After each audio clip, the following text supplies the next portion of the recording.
Boris with Deer. Now, here's some information that you might not know right out of the gate. Deer was actually meant to be a farewell album for this band. This, troupe of weirdos that have been traversing the sonic highway for a very long time, about 25 years. This is their silver anniversary, and they were deciding that they were going to hang it up. But here's the thing, they wrote 3 albums worth of material during the Deer sessions. So whether or not this actually leads them to follow through with that idea and hang it up a little bit, it's remains to be seen, ladies and gentlemen. But we have Deer right here. This is a 10-track affair, and Boris has been a band that has kind of run the musical gambit. They've done Drone, they've done Doom, they've done Splits with Sun that have been actually super duper good. They've gained a lot of great, exposure and prestige within the community.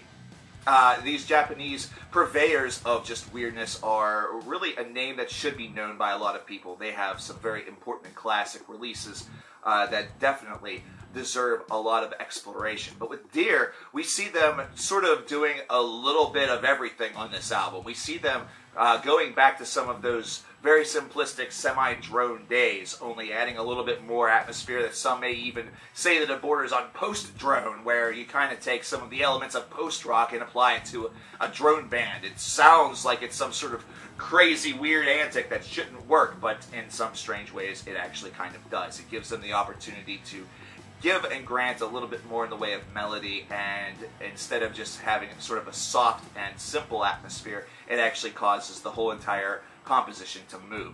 You get right into this with Domination of Waving Noise, which is the very first cutoff of this album, which does establish some of these drone ideas. This is certainly Boris showcasing some of their Elder Scrolls that have always sort of stayed with them throughout the course of their career.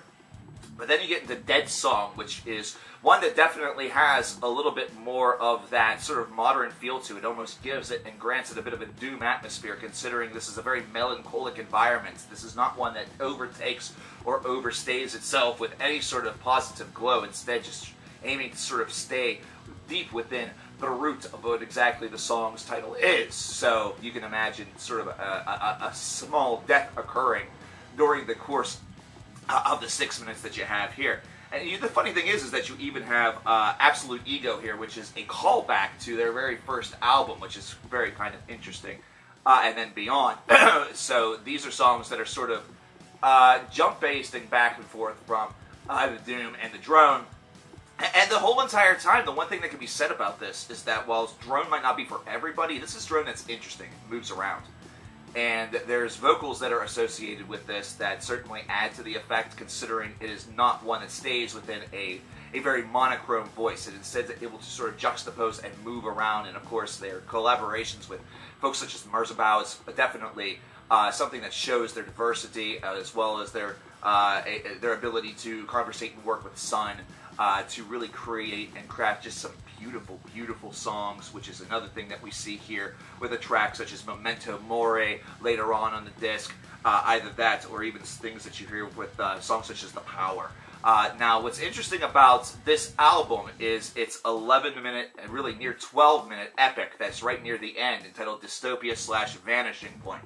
For most of this track's runtime, you are greeted with very soft tones. This is not a track that aims to be overly aggressive, and it's also a track that doesn't necessarily aim to try to sort of blend in a lot of different ideas. It instead stays very focused, and you can see and hear a very clear-cut dividing point between these two tracks right at around this 7-minute mark or so, as everything begins to escalate, and then all of a sudden that calm is stripped away by some more aggressive feeling. And so whenever Vanishing Point comes in, it hits you very, very hard.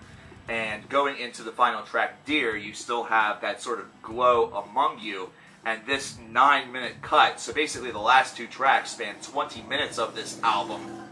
But these last 2 cuts really move you and take you to a lot of different places, while also not doing very much themselves, not really needing to do very much themselves in order to really take you there. I like the fact that that hum of the feedback really sort of adds to the atmosphere. It's not something that this band ever really hopes or aims to remove. It definitely helps them. I love the different span of voice that you get from this album, and I love the fact that even though there is a certain element of darkness that sort of pervades in here, there's still some elements and some moments of light, of some hope, that sort of peek through every so often that almost gives this album a semi-romantic gloss, even if that wasn't the intention. There is some beauty that is within this album, and that is what's very cool about it. Interestingly enough, this is an album that those that maybe don't like variety very much, they may actually dislike this disc because it is one that has a little bit more than meets the eye. I like it for that reason because Boris is a band that has so many different sides to them that you almost would love to hear every side if they are indeed planning on calling it a career. You know, you'd like to see them sort of retire at the peak of their creativity. You know, always go out on top is the old saying. I actually hope that this convinces them that it is still worth moving on and still worth maybe just taking on this as a studio project or just as a fun project if they are, you know, maybe doing this because of family, you know, wanting to be with their families or whatever it may be. Whatever the reason is, Boris, hopefully there's a way that maybe you guys can get together and still continue to embrace the creative process, because Deer is a great album. It's a great disc, and it's one that I would definitely recommend to everybody that is listening to this review right now. This is a 24 out of 30. I think that, like I said, some of its shortcomings are just going to be in a lot of folks maybe not understanding why this feels so, you know, dense and diverse and terrific. Like why some of these adjectives are being used to describe this. And you kind of have to know the band a little bit in order to understand that. So there is going to be a little bit of, you could almost call it a language barrier, because not only are a lot of the songs sung in Japanese, but also it's a language barrier for the culture of drone and the culture of doom and the culture of Boris. So it does take sort of an invitation and an understanding in order to really get there.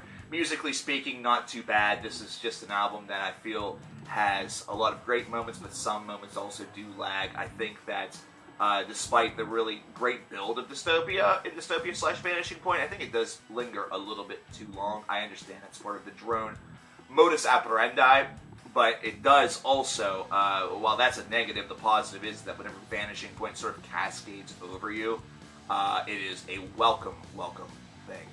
But I don't know what you guys think about Deer by Boris. Let me know in the comments below. I'm CoverKillerNation, and I'll talk to you next time.